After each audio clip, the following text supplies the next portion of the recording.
Hello friends, welcome to today சமையல். எப்பவுமே நம்ம டுடே சமையல்ல ரோஜா செடி, மல்லி செடி, இந்த மாதிரி பூச்செடிகளை பற்றி தான் பார்த்துருக்கோம். ஆனால் இன்னைக்கு நம்ம மாடி தோட்டத்தில் இயற்கையான முறையில் காய்கறி செடிகளை எப்படி வளர்க்கலாம் அப்படின்றத பற்றி தான் பார்க்க போகிறோம். இது வந்து பிகினர்ஸ்க்கு ரொம்ப ரொம்ப பயனுள்ளதாக இருக்கும். நீங்கள் எக்ஸ்பீரியன்ஸாக இருந்தாலும் பரவாயில்ல, ஒரு முறை எனக்காக பாருங்கள். ஏன் சொல்கிறேன் அப்படின்னா, எனக்கு மாடி தோட்டத்தில் காய்கறி செடிகள் வைக்கும்போது சில கஷ்ட நஷ்டங்களும் ஏற்பட்டது. அதை நான் இந்த வீடியோவில் ஷேர் பண்ணியிருக்கேன். இதில் நான் எந்த இடத்துல தவறு பண்ணியிருக்கேன் அப்படின்றத நீங்கள் கமெண்ட்ல சொல்லிங்கன்னா எனக்கு அதை நான் திருத்திக்கிறதுக்கு வசதியாக இருக்கும். அதுக்காக தான். முதல்ல நம்ம விதைகளை எப்படி விதைக்கலாம் அப்படின்றத பற்றி பார்க்கலாம். விதைகள் வந்து சில விதைகள் நம்முடைய அடுப்பங்கரையிலேருந்து எடுத்துக்கலாம். சில விதைகள் வந்து நர்சரியிலேருந்து வாங்கலாம். இல்லைனா வந்து நான் சென்னையில் இருக்கேன் அப்படின்றதுனால வெள்ளிக்கிழமை பல்லாவரம் சந்தையில் வந்து கிடைக்கும், அந்த மாதிரி வாங்கிக்கலாம். இல்லை அப்படின்னா உங்களுக்கு வந்து உங்கள் ஏரியாவில் இருக்கக்கூடிய சந்தைகளில் வந்து கிடைக்கும், அந்த மாதிரி பார்த்து வாங்கிக்கோங்க.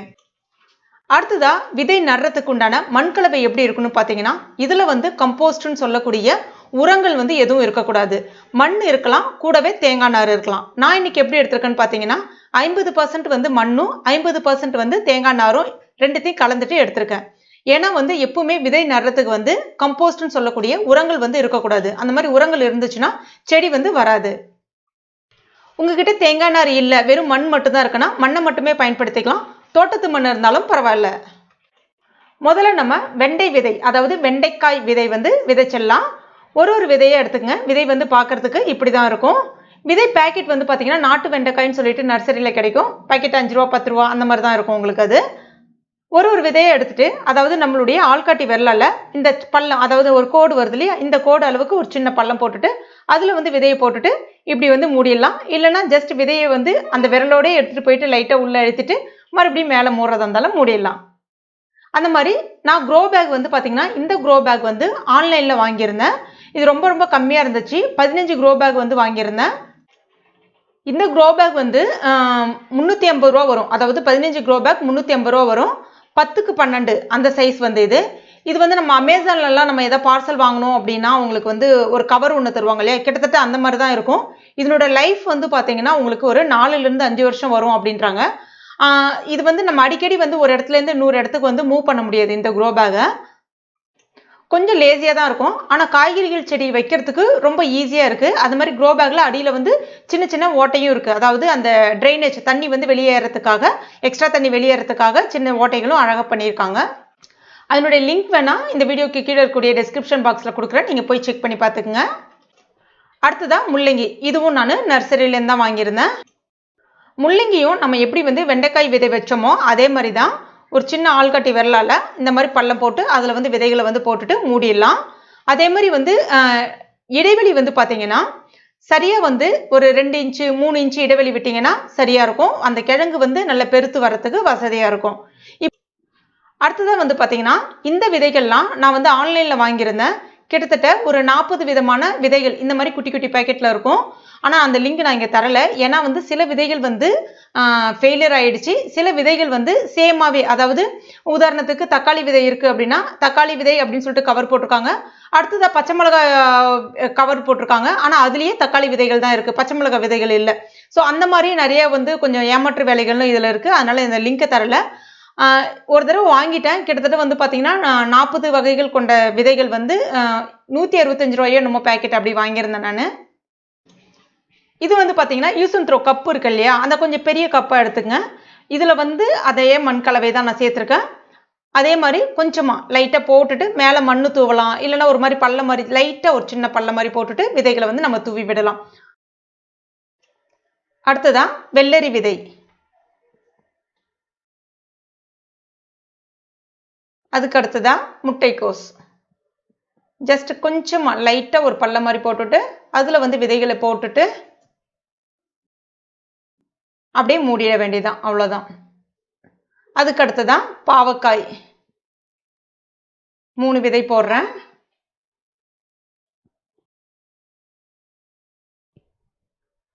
அதுக்கு அடுத்ததான் கேரட். கேரட் போட்டேன், ஆனால் வரவே இல்லை எனக்கு. மறுபடியும் நான் ட்ரை பண்ணணும். விதை வந்து சரியில்லைன்னு நினைக்கிறேன். அது வேற ஒரு விதை நர்சரியிலேருந்து வாங்கிட்டு வந்தேன், அதுவும் போட்டேன், வரல எனக்கு. அதுக்கு அடுத்ததான் பீர்க்கங்காய். இதுவும் அதே மாதிரி தான். ஜஸ்ட் நம்மளுக்கு ஒரு 1/2 இன்ச்சு அளவுக்கு ஒரு சின்ன பள்ள மாதிரி போட்டுட்டு வச்சுட்டு மேலே வந்து மூடிடலாம். அதுக்கு அடுத்ததான் ஒரு சின்ன தொட்டியில் நம்ம வீட்டில் இருக்கக்கூடிய மிளகாய், காய்ந்த மிளகாய் இருக்கு இல்லையா, அதை வந்து உடைச்சிட்டு அதனுடைய விதைகளை மட்டும் சேர்த்துக்குங்க. மேலே கொஞ்சமாக மண்ணு தூவிடுங்க. இதே மாதிரி தான் தக்காளியும். நீங்கள் தக்காளியை வந்து பிழிஞ்சு விட்டுட்டு மேலே லைட்டாக இந்த மாதிரி மண்ணை தூவினாலே போதும், தக்காளியும் வந்துடும். இப்போ இதனுடைய விதைகளுடைய வளர்ச்சி எப்படி இருக்குன்றதை பற்றி பார்க்கலாம். தண்ணி வந்து பார்த்தீங்கன்னா லைட்டாக இந்த மாதிரி ஸ்ப்ரே பண்ணி விடுங்க. ரொம்ப தண்ணி ஊற்றுனீங்கன்னா விதை வந்து மேலே எழும்பிடும், சட்டுன்னு வந்து வராது. இப்போ வெண்டைக்காய் வந்து 7வது நாள் இந்த மாதிரி இருக்குது உங்களுக்கு. அதுக்கு அடுத்ததான் 17வது நாள் இந்த மாதிரி வந்து உங்களுக்கு வந்துடும், நல்ல ஹைட் வந்துடும். இப்போ இதை வந்து நம்ம வேற ஒரு தொட்டிக்கு மாற்றி வச்சிங்க அப்படின்னா ரொம்ப அருமையாக வரும். வெண்டைக்காய் செடி எப்படி வந்திருக்கு பாருங்க. ஒரு விதை கூட மிஸ் ஆகல, எல்லா விதையுமே வந்து அழகாக வந்திருக்கு. வெண்டைக்காய் நர்சரியிலேருந்து வாங்கிட்டு வந்தது, நாட்டு வெண்டைக்காய். அதுக்கு அடுத்ததான் இது எல்லாமே நம்ம ஆன்லைனில் வாங்கினது. இதில் வந்து பார்த்தீங்கன்னா எனக்கு நூக்குள் போட்டேன், அது நான் உங்களுக்கு காமிக்கல. நூக்குள் போட்டேன். அதுக்கு அடுத்தது புடலங்காயும் போட்டிருக்கேன். புடலங்காய் வந்து மேலே அந்த பெருசாக இருக்கு இல்லையா, அது சின்ன சின்னதாக இருக்கிறது நூக்குள். அப்புறம் வந்து முட்டைகோஸ், அது எல்லாமே அதிலே ரெண்டுத்தையும் கலந்துருக்கு. அதுக்கு அடுத்ததான் பாவக்காய், அதுக்கு அடுத்ததான் வெள்ளரிக்காய். ஒன்று போட்டேன், அது ஒன்று வந்துடுச்சு. அதுக்கடுத்து பீட்ரூட்லாம் போட்டேன், ஆனால் ஃபெயிலியர் ஆயிடுச்சு. அது ஒன்று வந்து அது வந்து சோளம் போட்டிருக்கேன், சோளம் வந்திருக்கு. அதுக்கு அடுத்ததான் குடைமிளகாய். அடுத்ததா இது வந்து காலிஃப்ளவர். நம்ம காஞ்ச மிளகாய் தூவி விட்டோம் இல்லையா, அது வந்து கொஞ்சம் வந்திருக்கு.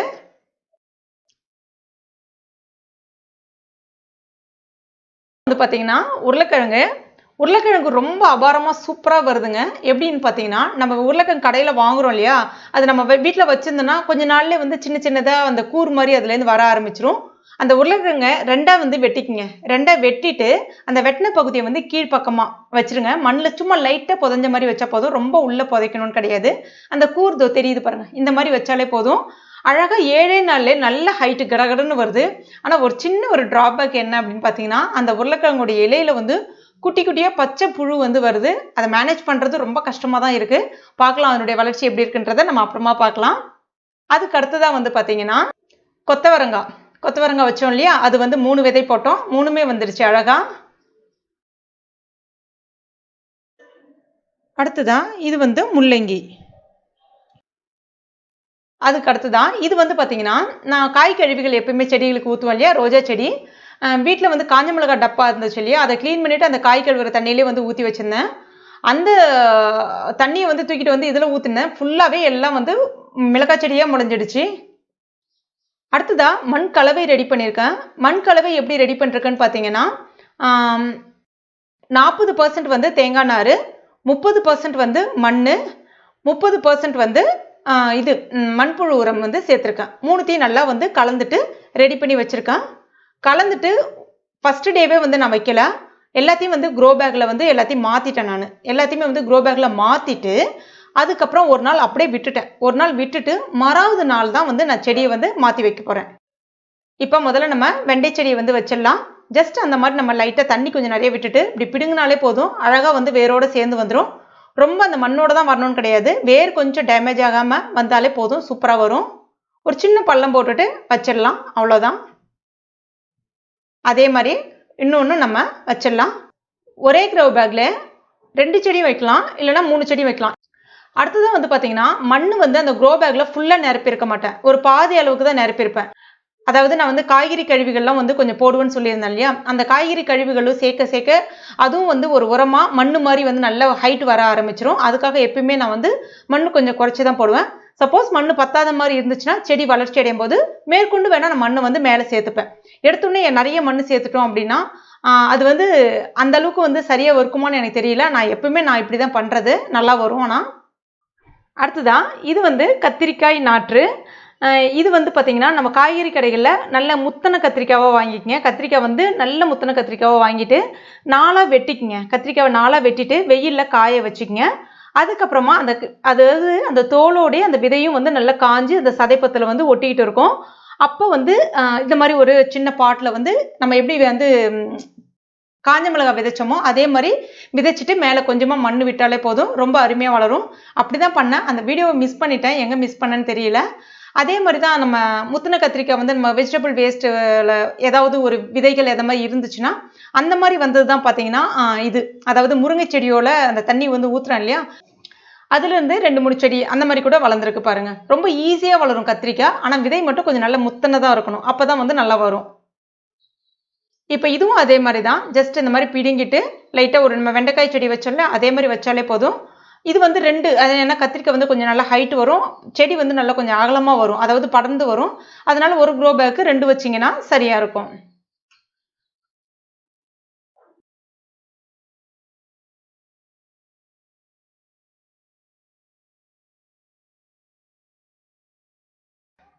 அடுத்ததா நம்ம யூஸ் அண்ட் த்ரோ கப்பில் விதைச்ச அந்த செடிகளை எல்லாமே வந்து எடுத்துக்கலாம்.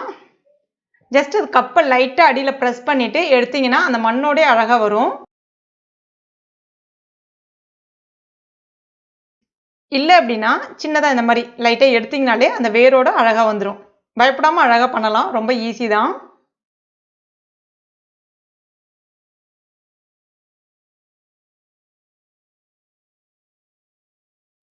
அந்த மாதிரி இந்த க்ரோ பேக்லாம் வந்து பார்த்தீங்கன்னா 9க்கு 9 க்ரோ பேகு ஒரே இதிலே வந்து நான் 2 அந்த மாதிரி கலந்து வைக்கிறேன்.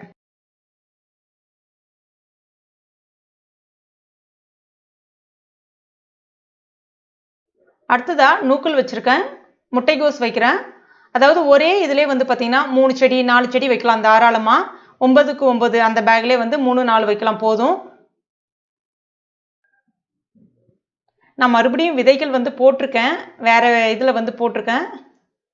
இப்போ வெண்டையினுடைய வளர்ச்சி பார்க்கலாம். வெண்டை வந்து அந்த நம்ம வச்சதுக்கப்புறம் ஒரு 4வது நாள் அந்த வளர்ச்சி இருந்தது. அதுக்கு அடுத்ததான் முள்ளங்கி. இது வந்து உருளைக்கிழங்கு. கிட்டத்தட்ட உங்களுக்கு ஒரு மாதம் வெயிட் பண்ணால் போதும். ரொம்ப அருமையாக செடிகள் வந்து வளர ஆரம்பிச்சிடும். இந்த செடிக்கு வந்து நம்ம செடி வச்ச பிறகு என்னென்ன உரங்கள் போடலாம் அப்படின்றத பற்றி பார்க்கலாம்.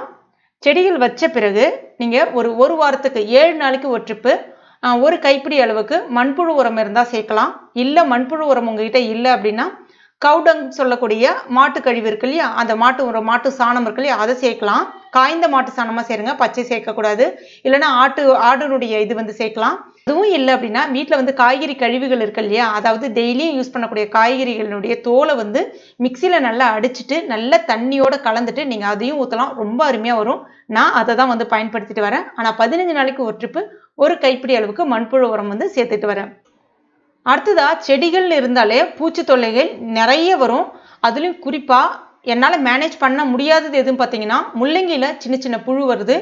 அதே மாதிரி வந்து பார்த்தீங்கன்னா இதில் அதாவது உருளைக்கிழங்கு இருக்கு இல்லையா, உருளைக்கிழங்கு இலையில வந்து அந்த குட்டி குட்டி புழு வந்து நிறைய வந்தது. எப்படி மேனேஜ் பண்ண அப்படின்னு பார்த்தீங்கன்னா வாரத்தில் ஒரு முறை மட்டும் பண்ணுங்க. ஆனால் ஒரே மருந்தே திருப்பி திருப்பி அடிக்காதீங்க. உதாரணத்துக்கு சொல்லப்போனால் அப்படின்னா செடி வச்ச 7வது நாள் சரியா, செடி வச்ச 7வது நாள் பச்சை மிளகாய் இஞ்சி பூண்டு இது 3த்தையுமே வந்து சம அளவு எடுத்துக்கங்க.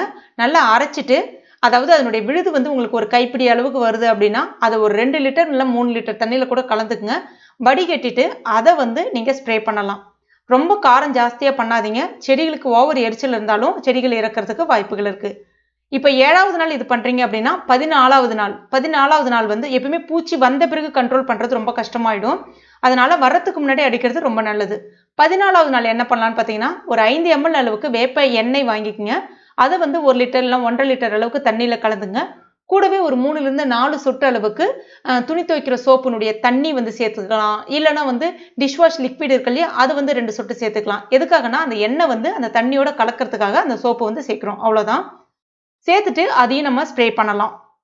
அதுக்கு அடுத்துதான் வந்து பார்த்தீங்கன்னா மீன் கழிவு இருக்கு இல்லையா, மீன் அமிலம் சொல்லுவாங்க, அது வந்து நான் வந்து 21வது நாள் வந்து ஊற்றியிருந்தேன். அந்த மாதிரி ஊற்றும் போது ரொம்ப அருமையாக இருக்குது. அந்த மீன் அமிலம் வந்து செடிகளுக்கும் ஊற்றலாம். உங்களுக்கு நீங்கள் வெஜ் பிரியர்களாக இருந்தீங்கன்னா நீங்கள் அதை அப்படியே தவிர்த்துடலாம். அதுக்கு பதிலாக காய் கழிவுகளுடைய தண்ணீரை வந்து ஊற்றலாம். ரொம்ப அருமையாக இருக்கும். மீனமிலம் எப்படி பயன்படுத்தணும்னா ஒரு 5 ml அளவுக்கு மீனமிலம் எடுத்திருக்கேன் அப்படின்னா 2 லிட்டர் அளவுக்கு தண்ணியில் வந்து மிக்ஸ் பண்ணிட்டேன். அதையும் வந்து நான் இதில் வந்து ஸ்ப்ரே பண்ணியிருந்தேன். இதெல்லாம் நான் எப்படி பண்ணேன்னு சொல்லிட்டு நம்ம அடுத்த வீடியோவில் பார்க்கலாம். அது மட்டும் இல்லாமல் இதனுடைய அறுவடையும் நம்ம அடுத்த வீடியோவில் பார்ட் 2வா பார்க்கலாம்.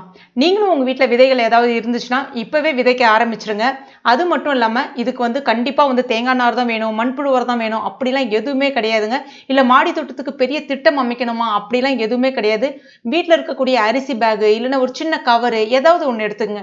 அந்த கவரில் அடியில் ஒரு 2 ஹோல் மாதிரி போட்டுங்க. வீட்டில் இருக்கக்கூடிய இல்லைன்னா தோட்டத்தில் இருக்கக்கூடிய இல்லைன்னா ரோட்டில் இருக்கக்கூடிய மண்ணு கூட எடுத்துக்கலாம். அந்த மண்ணை நிரப்பிக்குங்க. அதில் சின்ன சின்ன விதைகள் நான் சொன்னேன் இல்லையா, உங்ககிட்ட வீட்டில் இருக்கக்கூடிய விதைகள் கத்திரி விதை இல்லைன்னா பச்சை மிளகா இல்லைன்னா கீரை அந்த மாதிரி கூட ஏதாவது ஒன்று எடுத்து விதைச்சிட்டு, அதாவது மாடித்தோட்டன்றது ஒரு பெரிய பிளான்லாம் எதுவும் கிடையாதுங்க. ஒரு செடின்னு மட்டும் நீங்கள் வைக்க ஆரம்பிச்சிட்டாலே அந்த செடி ஆட்டோமேட்டிக்காக உங்களை 2 செடியாக மாற்றும், 2 4ஆக மாற்றும், 4 6ஆக மாற்றும். அதாவது நீங்களே அதை விட்டு விலகணும்னு நினச்சாலும் அது உங்களை விடவே விடாது.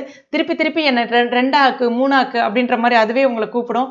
அந்த அளவுக்கு அது நம்ம மனசுக்கு நிம்மதியும் தரும், நமக்கு நல்லதையும் தரும். கண்டிப்பாக நீங்கள் ட்ரை பண்ணி பாருங்கள். ட்ரை பண்ணிவிட்டு மறக்காமல் எனக்கு கமெண்ட் பண்ணுங்கள். இந்த வீடியோ உங்களுக்கு பிடிச்சிருக்கும் நம்புறேன். பிடிச்சிருந்தா லைக் பண்ணுங்கள். உங்கள் நண்பர்கள் மற்றும் ஃபேமிலி மெம்பர்ஸ் கூட மறக்காமல் ஷேர் பண்ணுங்க.